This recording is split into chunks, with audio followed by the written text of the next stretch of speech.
Bobby come forward.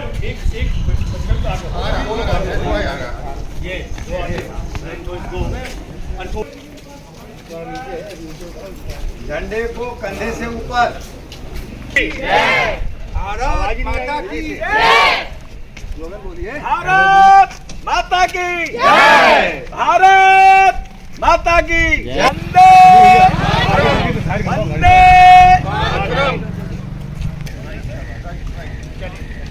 कहाँ जाते हो?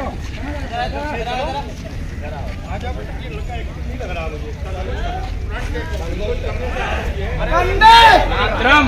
वंदे मातरम। भारत जय।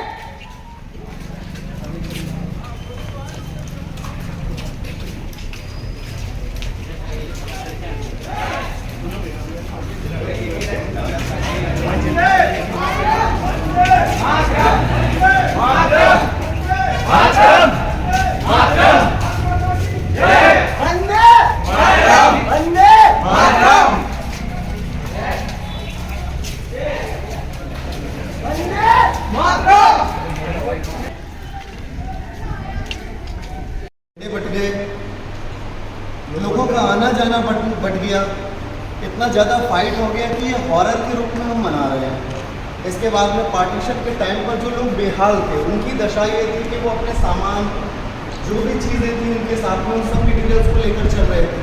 मैं अपने बच्चों को रोड पर बैठाकर दूध पिला रही थी, बच्चे यहाँ वहाँ पड़े हुए थे, लोग भीड़ भाड़ में चलते चले जा रहे थे, रास्ता समझ में नहीं आ रहा, कुछ लोग देश छोड़ने के चक्कर में पटरियों पर चल रहे थे, ट्रेनों में पहुंच रहे थे तो इतनी भीड़ थी कि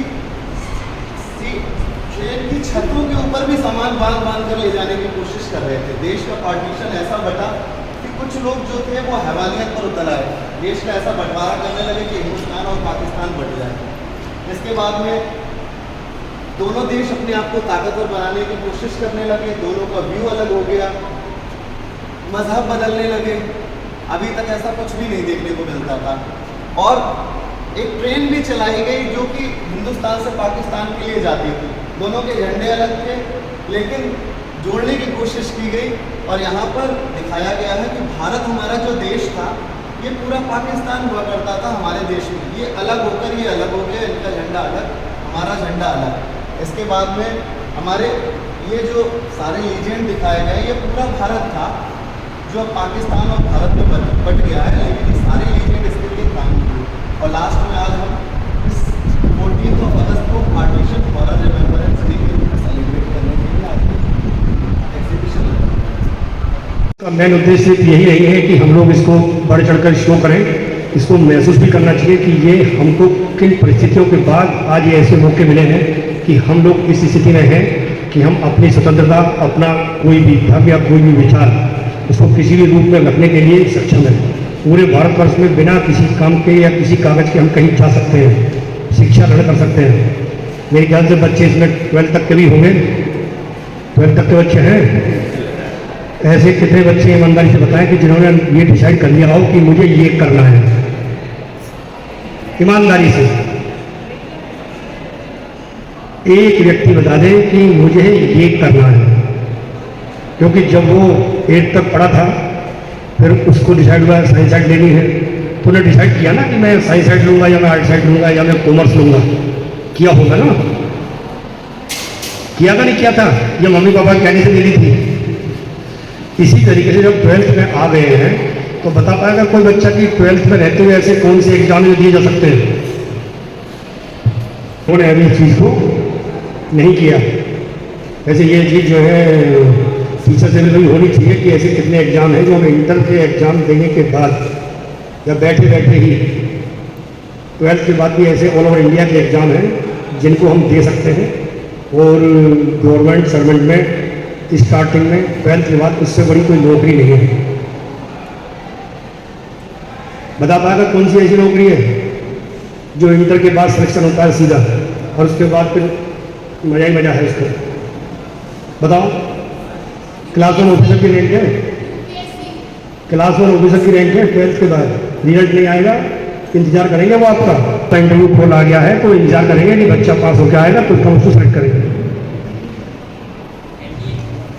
हाँ, इस बच्चे ने बोला एनडीए। ठीक है, यही एक ऐसा एग्जाम है कि अगर आपका रिजल्ट नहीं आया है और इंटरव्यू आपका आ गया है तो वो आपका वेट करेंगे।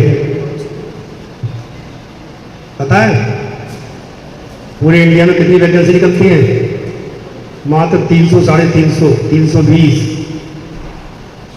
अगर देखा जाए तो ये सिविल का एग्जाम है, इससे भी बड़ा एग्जाम होता है वो, क्योंकि सिविल में हमेशा 700, 800, 900 वैकेंसी आती है और उन 300 को लेने के लिए कितनी बड़ी प्रक्रिया है।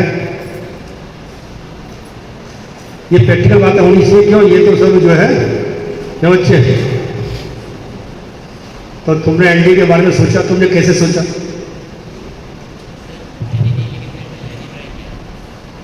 जो कुछ है इंटर तक ही है, उसके बाद तो टाइम पास है। कहते हैं ना, BA by practice, MA by dance. BA practice करते हुए जाता है। लड़कियां तो इसलिए कर लेती हैं बहुत सारी, जिसे कहा जाए कि शादी होने वाली हो, लड़की क्या बड़े ग्रेजुएट है। ठीक है, तो पहला सब्जेक्ट उन्होंने 5 के 6 बता दिए। खैर ये अलग टॉपिक हो गया, लेकिन आदमी को इंटर के हाई स्कूल के बाद ये डिसाइड करना चाहिए बच्चे को कि मुझे करना क्या है। जैसे आपका डॉक्टरी लाइन्स है, उसमें आप जाएंगे JEE मेंस है, IIT, जितने भी 12th के बाद ही। और एक आपने जरूर करना चाहिए, जो लोग नहीं करते हैं, अपनी मार्कशीट देख लीजिए, उससे अंदर लग जाएगा आपका वाटर लेवल क्या है। कोई कुछ भी कहे, अगर कभी किसी को भविष्य में मन करे कि मुझे सिविल की तैयारी करनी है तो अपनी मार्कशीट जरूर देख लेंगे, उसके नंबर 90% से ऊपर होने चाहिए। तब उस फॉर्म को छूने की कोशिश करें तो बेटर है। ठीक है, तो एनडीए का फॉर्म भरा किसी ने?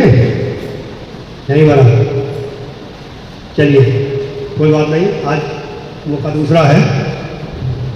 और जो ये चीज़ें हैं, आप इस अपने छोटे भाइयों को, बहनों को, अपने माता पिता को बताइए।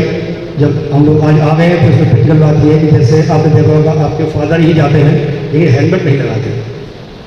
अगर आप लोग या बेटी अपने पिता से कहेंगी तो शायद उसका इम्पैक्ट ज़्यादा होगा। और दुर्घटनाओं में हमेशा कैजुअल्टी जब भी होगी तो विदाउट हेलमेट से ही होती है। ठीक है, तो ऐसी चीज़ें जब आप लोग कवरेज करें तो जरूर बताएं, क्योंकि मुझे तो लगता है कि जो हम लोग पढ़ रहे हैं, हमने ही पढ़ाई करी है, लेकिन पूरे पुलिस की नौकरी में मैथ का सवाल नहीं आया निकालने के लिए आज तक। आया है कि भाई इंचार्ज साहब एक मैथ का सवाल निकाल के बताओ, आप इंचार्ज हैं यहाँ पे, तो वो हमारी सिर्फ एक योग्यता होती है, वो एक मेंटल लेवल को चेक करने की एक प्रक्रिया है। ठीक है, मुझे भी एनडीए की जानकारी नहीं थी, लेकिन जब मैंने जानकारी करी तो फिर अच्छे से की फिर। ठीक है, तो 12th के बाद जो नौकरी करता है, चाहे वो आपका सिविल में, अगर मान के चलिए कि कोई 23 साल में बच्चा अगर या 24 साल में IAS बन जाता है, IAS खासकर, तो आप मानते हैं जो जिले की DM की पोस्ट होती है वो उसके लिए ऐसे होती है जैसे दरोगा के लिए चौकी। समझ गए? कितनी बड़ी बात है। DM के लिए जिला जो होता है वो ऐसा होता है जैसे दरोगा को चौकी दे दी जाए। जो यही लोग जो 23 साल के बच्चे बनते हैं, प्रधानमंत्री जी, आपके हमारे गृह मंत्री जी, जितने बड़े टॉपेस्ट ब्रेन हैं, उन सबके जो ये सचिव होते हैं सब यही लोग बनते हैं। 12-12 साल तक रहते हैं, इंडिया लेवल पर काम करते हैं।